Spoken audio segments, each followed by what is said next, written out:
Hello दोस्तों, आप सभी का स्वागत है एक और एक्सप्लेनेशन वीडियो में। आज हम नारुतो शिपुडेन के एपिसोड नंबर 330 से 339 तक को एक्सप्लेन करेंगे।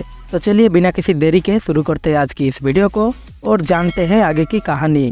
तो अब तक हमने देखा था कि नारुतो और नाइन टेल एक साथ मिलके टोबी से फाइट कर रहे हैं और जैसे ही हेडक्वार्टर के लोगों को ये बात पता चला, वह तुरंत बाकी के सभी शिनोबी को नारुतो की मदद करने के लिए भेज दिए।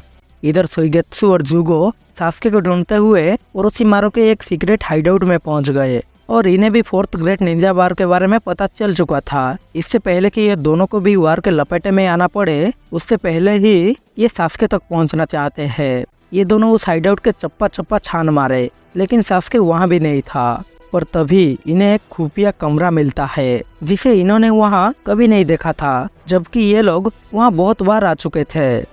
दरअसल इस कमरे में ओरोचिमारू अपना एक सीक्रेट एक्सपेरिमेंट कर रहा था और जब सुइगेत्सु जाके वो सब देखा तो अब उसका होश उड़ गया, क्योंकि इन्हें वहाँ एक ऐसा स्क्रोल मिलता है जिसे अगर जंग में इस्तेमाल किया जाए तो पूरा जंग का नक्शा ही बदल जाएगा। खैर, अब इस स्क्रोल को लेकर ये लोग फिर से सास्के की तलाश में निकल पड़ते हैं। खैर, इधर दूसरी तरफ कुछ वाइट जेत्सु आके सास्के को रोकने की कोशिश कर रहे थे, लेकिन सास्के उन्हें अमातेरासु से जला के राख कर दिया और एक को जिंदा छोड़ दिया और उससे पूछता है कि उसने 2 शहर से गुजरते हुए यहाँ तक आया, लेकिन उसे वहाँ एक भी इंसान दिखाई नहीं दिया। दोनों शहर पूरा खाली था, यहाँ आखिर चल क्या रहा है।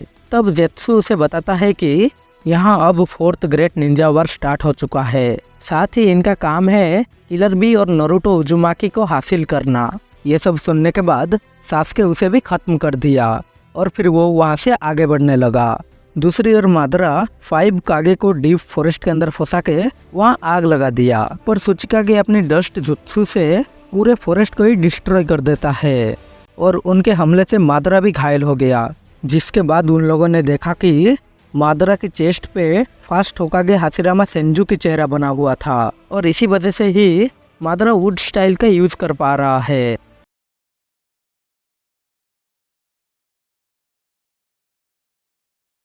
वो मादरा से भी कई गुना ज्यादा पावरफुल थे और यहाँ तक कि ये भी कहा जाता है फास्ट होकागे सेज ऑफ 6 पाथ जितनी पावरफुल थे। खैर, अब मादरा सबसे पहले लेडी सुनाडे को मारना चाहता है, क्योंकि वो फास्ट होकागे की ग्रैंड चाइल्ड है। मादरा सुनाडे से कहता है, तुम्हें तो वुड स्टाइल का यूज करना नहीं आता और ना ही तुम्हारा मेडिकल निंजुत्सु भी उतना अच्छा है, जबकि हाशिरामा सेंजू बिना हैंड साइन के ही खुद को हील कर लेते थे और वो जो भी जुत्सु का इस्तेमाल करते थे वो अपने आप में ही एक अलग लेवल पे होता था और मादरा ने अपनी जान को दांव पर लगा के उनसे लड़ाई किया था। उसके मुकाबले इनसे लड़ना तो मादरा के लिए बच्चों का खेल है। पर तभी मादरा से लड़ने के लिए लेडी सुनाडे एक सीक्रेट फॉरबिडियन जुत्सु का इस्तेमाल करती है, जिसका नाम है द 100 हीलिंग जुत्सु और सुनाडे ही एक लौती निंजा है जिसने इस जुत्सु को मास्टर किया है। खैर, सुनाडे मादरा पे हमला करके उसके सुसानो को एक ही बार में तोड़ देती है, जिसे देख के मादरा भी हैरान हो गया। इसके बाद सभी मिलकर उसे सील कर दिए, लेकिन अचानक से मादरा अपनी सुसानो को यूज करके लेडी सुनाडे को जख्मी कर देता है। दरअसल इन्होंने जिसे सील किया वो मादरा का सिर्फ एक वुड क्लोन था, लेकिन इसके बावजूद लेडी सुनाडे खुद को फिर से हील कर लेती है, वो भी बिना हैंड साइन के, ठीक हाशिरामा सेंजू की तरह। खैर, तब मिजुकागे मादरा से कहती है कि हम 5 कागे एक साथ मिलके तुम्हें रोकेंगे और इसके लिए तुम हमें कायर मत कहना। वैसे भी तुम मादरा उचिहा जो हो। ये सुन के मादरा को ये थोड़ा मजेदार लगा, इसलिए वो पूरा गेम ही पलट दिया। मादरा अपनी वुड क्लोन्स क्रिएट करके हर एक कागे के पास अपनी 5 क्लोन्स को भेज देता है और उनसे कहा, अब ये तुम्हारे लिए 5 वर्सेस 1 हो गया और इसके लिए तुम मुझे कायर मत कहना, क्योंकि वैसे भी तुम 5 महान कागे जो हो। जो सुनने के बाद उन सब के पसीने छूट गया। खैर, यहाँ दूसरी तरफ डान चोजा से कहता है कि मादरा का सामना 5 कागे मिलकर भी नहीं कर सकते, उसे सिर्फ फास्ट होकागे हाशिरामा सेंजू ही हरा सकते थे, या फिर मादरा को रोकने के लिए इन्हें काबुटो को ढूंढ के इस रीएनिमेशन जुत्सु को ही रिलीज करना होगा, जहाँ पे हेडक्वार्टर के लोग काबुटो को ढूंढने की पूरी कोशिश कर रहे थे, लेकिन इसके बावजूद उन्हें काबुटो के बारे में कुछ पता नहीं चला। इसके बाद हम इताची को देखते हैं, जो काबुटो को रोकने के लिए जा रहा था। लेकिन तभी उसी रास्ते से सास्के आ टपका और वो इताची को देख लेता है। अब वो मरे हुए को जिंदा देख के उसे कुछ समझ में नहीं आया, इसलिए वो इताची का पीछा करता है। पर इताची सास्के को इग्नोर करके वहां से जाने लगा, क्योंकि अभी के लिए रीएनिमेशन जुत्सु को रोकना सबसे जरूरी था। इसके बाद ये दोनों ही काबुटो की हाइडआउट में पहुंच गए। साथ ही इतने में सास्के को भी रीएनिमेशन जुत्सु के बारे में पता चल चुका था, और ये भी कि इताची अब काबुटो के कंट्रोल में नहीं है, क्योंकि इताची को इसे खड़े रह के दूसरों से ऑर्डर्स लेना पसंद नहीं। लेकिन यहाँ आने के बाद इन्हें ये पता चलता है कि अगर ये काबुटो को मार भी देंगे तब भी ये रीएनिमेशन जुत्सु नहीं रुकेगा, इसे सिर्फ काबुटो ही रोक सकता है। इसलिए अब इन्हें काबुटो को जिंदा पकड़ के उससे ही इस जुत्सु को रिलीज करवाना पड़ेगा। पर यह इतना आसान नहीं होने वाला, क्योंकि काबुटो खुद पर एक्सपेरिमेंट करके दूसरों की एबिलिटीज अपने अंदर इंजेक्ट कर चुका था, जैसे कि सुइगेत्सु की लिक्विड वाटर एबिलिटी और कारिन की हीलिंग टेक्निक भी। साथ ही यहाँ ये भी रिवील हुआ कि कारिन उजुमाकी क्लैन से है।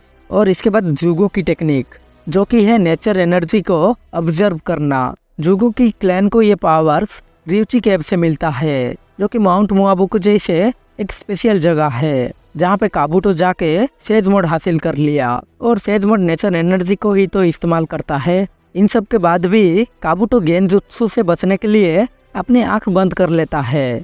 खैर उतने में सास्के अपनी स्वॉर्ड से उस पे हमला किया, लेकिन काबुटो उसे आसानी से डॉज कर लेता है। और इस बार सास्के सुसानो एरो से निशाना लगाया, जिससे काबुटो घायल हो गया। और इतने में इताची काबुटो को पकड़ने के लिए जाता है, लेकिन तभी काबुटो सास्के की तलवार को उठा के इताची पे हमला कर दिया। पर इताची उससे तलवार छीनकर उसका एक सींग काट देता है। लेकिन तभी काबुटो डीमन फ्रूट से इताची और सास्के दोनों को ही गेंजुत्सु में फंसा दिया। पर जैसे कि जहर जहर को काटता है, ठीक उसी तरह इताची और सास्के एक दूसरे पे गेंजुत्सु यूज करके काबुटो के जंगल से निकल गए। खैर इस दौरान हमें काबुटो की बैक स्टोरी दिखाया जाता है, जहाँ पे वार के दौरान एक पूरा शहर तबाह हो गया और वहाँ के सभी लोग भी मारे गए। पर किस्मत से एक लड़का उस हादसे से बच गया था, लेकिन सर पे चोट लगने की वजह से उसका याददाश्त चला गया है। उसे अपने माँ बाप कौन है, उसका खुद का नाम क्या है, कुछ याद नहीं था। तब लीप विलेज की एक आश्रम की मदर उसे अपने साथ ले गई और उस लड़के का नाम दिया काबुटो। तब से काबुटो उस आश्रम में ही रहने लगा। वहाँ और भी बहुत सारे बच्चे थे, जिनके साथ काबुटो घुल मिल गया। साथ ही वहाँ एक लड़का जिसका नाम है उरुसी। काबुटो और वो एक दूसरे के अच्छे दोस्त बन गए, बल्कि वो एक दूसरे के लिए भाई जैसे थे। दूसरी ओर वहाँ आश्रम में पैसे की दिक्कत होने लगी। पहले इन्हें बाहर से फंड्स मिला करता था, लेकिन अब वो बंद हो चुका है। और जो लीप विलेज से थोड़ा बहुत पैसा मिल रहा है, उससे इतने सारे बच्चों की देखभाल करना मुश्किल था। इसलिए ये लोग बाहर जाकर शिनोबी की मदद करके थोड़े बहुत आश्रम के लिए पैसे जमा करने लगे। काबुटो अपनी मदर से सीखी हुई मेडिकल निंजुत्सु से घायल शिनोबी को ठीक करने लगा। उस टाइम पे ओरोचिमारू भी लीप विलेज का एक शिनोबी हुआ करता था, और तब उसका नज़र काबुटो पर पड़ा। वो काबुटो की मेडिकल निंजुत्सु स्किल्स देख के काफ़ी इम्प्रेस हुआ। खैर इसके कुछ दिन बाद डांजो आश्रम में गया और ओरोचिमारू भी उसके साथ गया था, क्योंकि दरअसल मदर पहले अनबू की एक मेंबर हुआ करती थी, लेकिन मदर अब वो काम छोड़ चुकी है। और डांजो यहाँ उसे एक मिशन देने आया है, जहाँ पे मदर को दूसरे नेशन पे जाके वहाँ की जासूसी करनी होगी।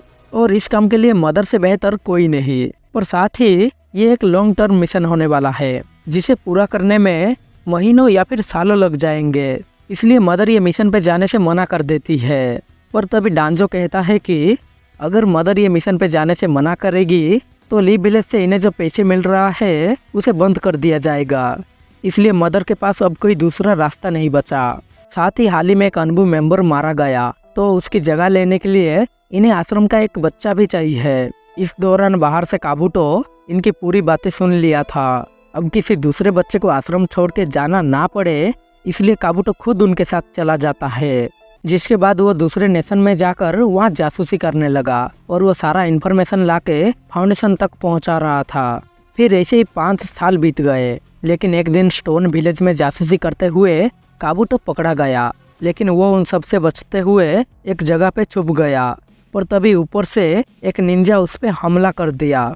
पर काबूटो चक्र का यूज करके उसे ही घायल कर देता है।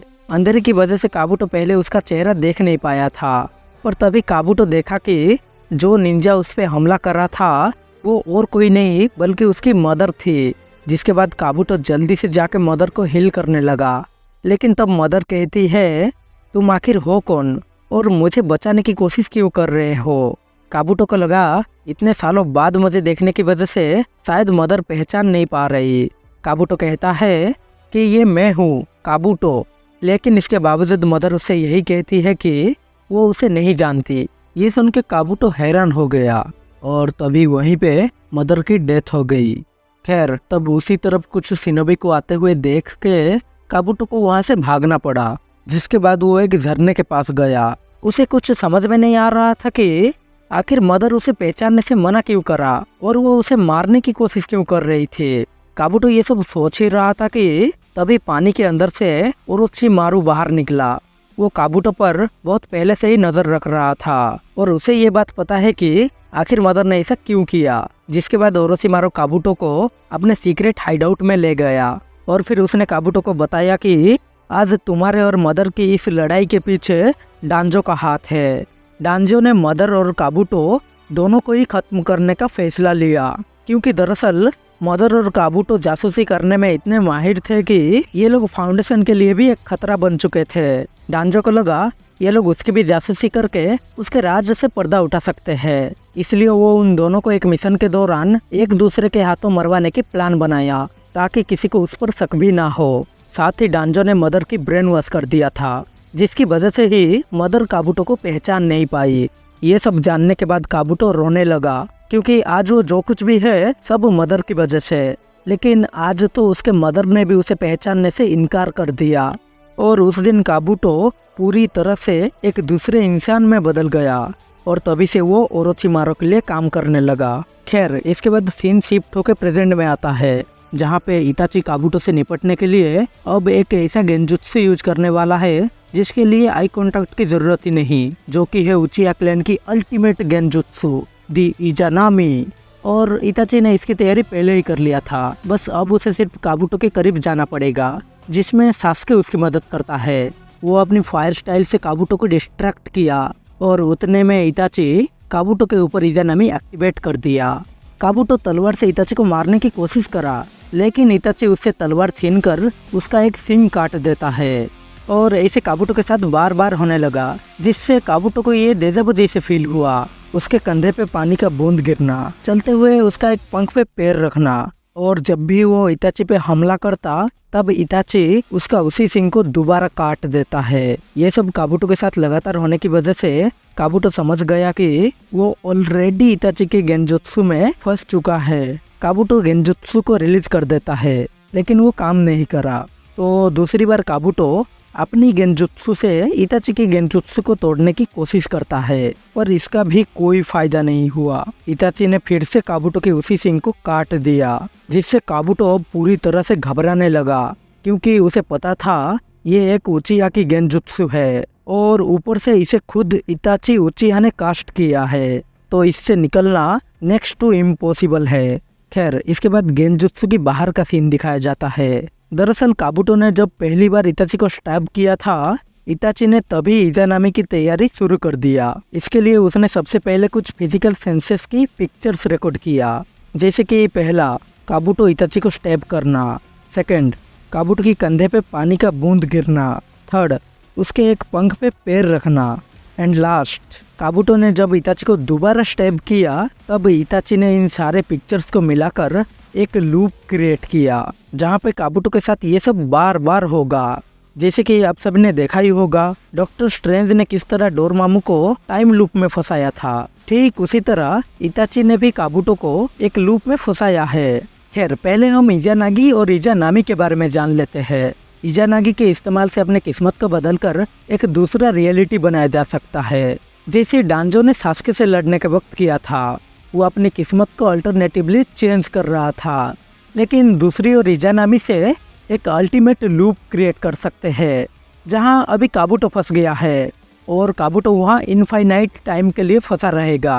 पर वहां से निकलने का एक तरीका है, अगर काबुटो सारे बुरे काम छोड़ के फिर से पहले जैसे बन जाएगा, यानी कि उसे ओरोचिमारा की तरह बनने की कोई जरूरत नहीं। वो पहले जैसे था वैसे ही अपनी किस्मत को एक्सेप्ट कर लेगा, तभी वो इस लूप से निकल सकता है। दूसरी तरफ इधर 5 कागे जैसे तैसे करके मादरा के सभी क्लोन सुसानो को खत्म करने में कामयाब हो गए और फिर वो असली मादरा को भी सील करने लगे। लेकिन तभी मादरा अपनी परफेक्ट सुसानो को एक्टिवेट करता है। वो इतना बड़ा था कि मादरा सुसानो की स्वॉर्ड से पास के 2 बड़े माउंटेन्स को ही काट देता है, जिसे देख के 5 कागे की पसीने छूट गया। लेडी सुनाडे को तो यकीन ही नहीं हो रहा था कि उसके ग्रैंडफादर हाशिरामा ने इसके जैसे ताकतवर इंसान से लड़ाई किया था। तब मादरा फिर से कहता है कि उसे सिर्फ और सिर्फ हाशिरामा ही रोक सकता है, और वो तो अब इस दुनिया में है ही नहीं। और ये 5 कागे तो मादरा के सामने बच्चे हैं, जिन्हें वो बच्चा समझ के माफ कर रहा था। पर अब मादरा उन्हें खत्म करने के लिए आगे बढ़ने लगा। खैर, इस वक्त रीएनिमेशन जुत्सु को रोकना सबसे जरूरी थी, इसलिए इताची काबुटो पर सारिंगान इस्तेमाल करके रीएनिमेशन जुत्सु की हैंड साइंस पता कर लिया, और फिर इताची रीएनिमेशन जुत्सु को रिलीज कर देता है। जिसके बाद इताची और बाकी सभी रीएनिमेशन शिनोबी वापस जाने लगे। पर इताची जाने से पहले सारिंगान से सास्के को उस रात की पूरी सच्चाई दिखाता है, जिस दिन उचिया क्लैन खत्म हो गया था। दरअसल उचिया क्लैन लीप विलेज पर ही हमला करके उस पे कब्जा करने वाले थे, और इसके बारे में विलेज के हायर मेंबर्स को पहले ही पता चल गया। उस वक्त शिसुई विलेज और उचिया क्लैन की आपसी लड़ाई को रोकने के लिए अपनी कोतो अमात्सुकामी से उचिया क्लैन के लीडर फुगाकू उचिया को कंट्रोल करने वाला था। पर तब डांजो को लगा कि अगर शिसुई अपनी सारिंगान से फुगाकू को कंट्रोल कर सकता है तो जरूरत पड़ने पर शिसुई उसे भी कंट्रोल कर लेगा। इसलिए डांजो धोखे से शिसुई का एक सारिंगान छीन लेता है। अब इससे पहले कि वो दूसरा सारिंगान भी छीन पाता, शिसुई वहां से भाग के इताची के पास गया और उसे अपनी दूसरी सारिंगान देकर शिसुई अपनी लाइफ को सैक्रिफाइस कर देता है। इसके कुछ दिन बाद विलेज के हायर मेंबर्स डिसाइड करते हैं कि ये लोग पहले ही उचिया क्लैन पर हमला करके उन्हें खत्म कर देंगे। लेकिन थर्ड होकागे एक आखिरी बार उचिया क्लैन से बात करके ये सब सुलझाना चाहता था, और इसलिए वो बाकियों से थोड़ा टाइम मांगता है। लेकिन डांजो के अंदर की अच्छाई फिर से बाहर निकला। वो थर्ड होकागे की बात को ना मानकर इताची को अकेले में बुलाया और उसे पूरे उचिया क्लैन को खत्म करने का ऑर्डर दे दिया। डांजो ने कहा कि अगर विलेज उचिया क्लैन पे हमला करेगा तो वो पूरे क्लैन को खत्म कर देंगे, मगर इताची अगर खुद अपने क्लैन को खत्म करेगा तो फिर वो लोग उसके छोटे भाई सास्के को जिंदा छोड़ देंगे। और इसी वजह से इताची ने टोबी के साथ मिलकर अपने ही क्लैन को खत्म कर दिया। खैर, इसके बाद सीन फिर से प्रेजेंट में आता है। इताची सास्के को गले लगाकर उससे कहता है कि मैंने तुम्हारे साथ जो भी किया उसके लिए तुम मुझे भले ही कभी माफ मत करना, पर एक बात याद रखना सास्के, आगे चलकर तुम कुछ भी करो, मैं हमेशा तुम्हारे साथ हूँ। ये कहने के बाद इताची की स्पिरिट वहाँ से चला गया। और इसी के साथ आज की ये वीडियो यहीं पे ख़त्म होता है। मिलते हैं नेक्स्ट वीडियो में, तब तक के लिए bye bye. Thanks for watching.